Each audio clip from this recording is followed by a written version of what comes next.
Siria está aquí, a 8 horas de avión de España. Es la mitad grande y su población se concentra aquí. ¿Por qué? Porque toda esta zona es un enorme desierto, pero un desierto muy importante. Tiene 1/3 de las reservas de petróleo del mundo y también de gas natural. Según algunos, el nuevo petróleo. Para sacarlo de aquí y llevarlo a Europa, hay que rodear toda esta península y salir por el canal de Suez. Como te puedes imaginar, aquí te cobran. Pero hay otra manera más fácil, la línea recta. El que controle estas tuberías las puede abrir y cerrar, como un grifo. Si no pagas, no hay petróleo, ni gas. Esta región es increíble. La civilización en el planeta empieza en 3 sitios y este es uno de ellos. Mesopotamia, aquí. Sumer, que te sonará menos, pero es donde empieza todo, aquí también. ¿Recuerdas la Torre de Babel de la Biblia? La hicieron estos tíos. Egipto, aquí. Siempre ha sido un punto de contacto entre Oriente y Occidente, dando a Asia salida al Mediterráneo. Quizá por eso aquí nacen las principales religiones monoteístas, el judaísmo, el cristianismo y el islam. El islam es el último que llega y de hecho acoge a las 2 anteriores. Adán, Noé, Moisés, Jesucristo son considerados profetas islámicos. Bueno, al grano. Como la zona es brutal, todos han querido controlarla y siempre ha estado dentro de algún imperio. Los persas, los griegos, los romanos. El imperio romano termina partiéndose en 2 y finalmente solo sobrevive esto. Ahora es cuando la última religión monoteísta, el islam, construye su propio imperio. ¿Te acuerdas de las cruzadas? Bueno, pues son los europeos cristianos intentando recuperar esta zona de la que estamos hablando. Los últimos en llegar son los turcos, que ojo, no vienen de Turquía, sino de muy lejos en Asia, junto con Gengis Khan. Lo conquistan todo y fundan el Imperio Otomano. El Imperio Otomano se queda ahí hasta la Primera Guerra Mundial. 600 años. Cuando acaba la Primera Guerra Mundial, aparecen pequeños países donde antes estaba el Imperio Otomano. Y por primera vez vemos a Siria en un mapa. Hasta ahora la habíamos dibujado para no perdernos. ¿Y quién se inventa estos países? Bueno, lo que te voy a contar es alto secreto. O lo era en 1916. Este súper secreto se llama Acuerdo de Sykes-Picot. Los franceses y los ingleses no podían derrotar solos al Imperio Otomano. Solo podían si les apoyaba la gente que vivía dentro. En su mayoría, árabes. ¿Cómo se los ganaron? Pues les prometieron la Gran Arabia, un país solo para ellos. El único problema es que era un timo. Antes de seguir, recuerda una cosa. Los árabes son un pueblo, pero no una religión. O sea, un árabe puede ser musulmán, puede ser cristiano, y antes del Islam parece que hubo tribus árabes con tradiciones judías. Bueno, pues a los árabes no les dieron ese único país que les habían prometido. En su lugar, franceses y británicos crearon muchos países pequeños. Estos países, obviamente, no eran países de verdad, sino zonas bajo su control, con gobernantes puestos por ellos. Durante este tiempo hacen lo que quieren con la zona. Recuerda que hay petróleo. Siria, aunque no tiene grandes reservas, tiene fácil salida al mar. Y Francia, que es la que se ha quedado con Siria, se lo da a compañías extranjeras. Después de la Segunda Guerra Mundial, los europeos se van. En el caso de Siria, son echados a patadas. Pero antes de irse, crean otro estado, Israel. No es el momento de hablar de ello, pero es un estado muy polémico que sus vecinos no reconocen. La prueba es que nada más irse los británicos, todos estos estados lo atacan. La zona, a partir de ahora, va a ser una bomba de relojería. Y mientras, ¿qué pasa en Siria? Bueno, pues no es muy estable. Tiene golpes de estado constantes.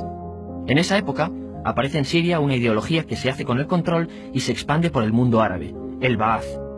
Esta ideología mezcla el antiguo sueño de una sola nación árabe con ideas socialistas. Y algo muy importante, es laica, o sea que no es religiosa. Siria se llega a unir con Egipto, un país con el que no tiene frontera. Pero no es algo raro, muchos de estos países intentan hacerlo también. Como recordarás, a esta gente se le había prometido un solo país y las ganas las seguían teniendo. Pero la unión falla. En este tiempo, Egipto les convence para nacionalizar el petróleo. En Siria, Al-Assad, el padre del Assad de ahora, se convierte en jefe del estado Ba'ath. En Irak, también Ba'ath, comienza a ganar fuerza Saddam Hussein. Las diferencias entre ambos países dividen a los partidos Ba'ath de otros países en pro-Siria o pro-Irak. Ahora ocurre la Guerra Fría. El mundo se divide en 2. O eres de Estados Unidos o de la Unión Soviética. Son años muy movidos en los que se pegan constantemente con Israel, invaden su vecino Líbano y comienza una oposición islamista al régimen Ba'ath de Assad. Los hermanos musulmanes. Vale, volvamos atrás un momento. Recuerdas que la mayoría de árabes eran musulmanes, ¿verdad? Bueno, pues dentro de los musulmanes hay 2 ramas fundamentales. Suníes, la mayoría, y chiíes. En el caso de Siria, a pesar de ser un estado laico, los gobernantes como Assad y los jefes militares eran chiíes, los cuales representan menos del 13%. En cambio, casi el 70% de la población es suní. Un dato curioso es que los cristianos son casi el 10%. Que los chiíes controlen el gobierno y ejército mosquea a la población suní, y ese sentimiento es aprovechado por los hermanos musulmanes, islamistas radicales suníes. Estos toman las armas en la ciudad de Hama, en contra del gobierno, y Assad acaba con la revuelta a costa de matar miles de civiles y encarcelar a mucha gente. En el año 2000, Assad padre muere, y le sucede Assad hijo. Ante las presiones, libera a muchos presos, trae internet y esperanzas de cambio. Hay un periodo de gran debate político y aparece la oposición. También vuelven los hermanos musulmanes. Los siguientes años son difíciles. Arrestan a la oposición. Y Bush incluye Siria en el eje del mal, y esto la aísla. Está mal visto negociar con Siria. Los kurdos, un pueblo que vive repartido por varios países de la zona, comienzan a protestar también. Hay represión y muertos. En 2011, te sonará esto, ocurre la Primavera Árabe. ¿Qué es esto? Bueno, es una protesta que se va propagando por todos los países árabes pidiendo más democracia. Como ves, el mundo árabe, a pesar de estar dividido en países, tiene tendencias generales. Cuando llega a Siria, Assad hijo termina usando el ejército y en los enfrentamientos mueren unas 1000 personas. Los enfrentamientos irán escalando hasta que se conviertan en guerra civil. No hay un momento exacto de inicio. Lo importante es que hoy en día hay numerosas facciones en juego. Vamos a verlas.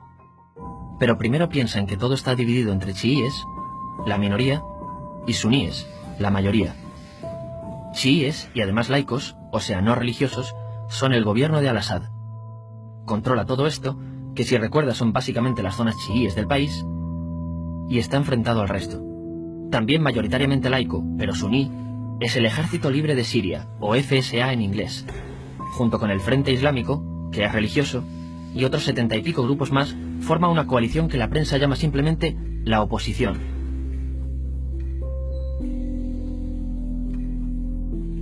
También suníes e islamistas, pero radicales, son Al-Nusra, llamados Al-Qaeda en Siria porque son básicamente eso, Al-Qaeda en Siria. Otros islamistas radicales son el ISIS o Estado Islámico. Salen de Al-Qaeda en Irak, controlan la mayor parte de Siria e Irak y se han hecho famosos por sus atrocidades. Su objetivo teórico impacta a muchos. Es un Estado Islámico a lo largo de Asia, África y Levante. Aunque a ti ya te suena, ¿verdad? En naranja tenemos al pueblo kurdo, que recordarás porque el presidente Al-Assad lo reprimió, al igual que gobiernos de países próximos también lo hacen. Ahora controlan militarmente esta zona. Antes de terminar, repasemos los apoyos internacionales a fecha de octubre de 2015. Las fuerzas de Al-Assad son apoyadas por Rusia, que ya tenía base militar en el país antes del conflicto, Irán y China. Todos son países de lo que Europa llama Oriente. En contra de Assad, apoyando a la llamada oposición, luchan Estados Unidos, Turquía, Francia, Gran Bretaña y Arabia Saudí. Podemos terminar con algunas conclusiones. Te advierto que esto ya es pura opinión. Si recapitulamos, vemos que la región es estratégica. Por su situación privilegiada, todos la quieren. Siria siempre ha estado bajo el paraguas de grandes imperios.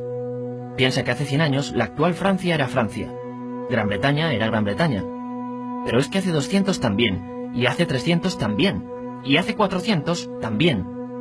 En cambio, Siria solo es Siria desde hace menos de 100 años, y solo se gobierna a sí misma desde hace poco más de 50. Además, jamás decidieron sus fronteras, se las impusieron.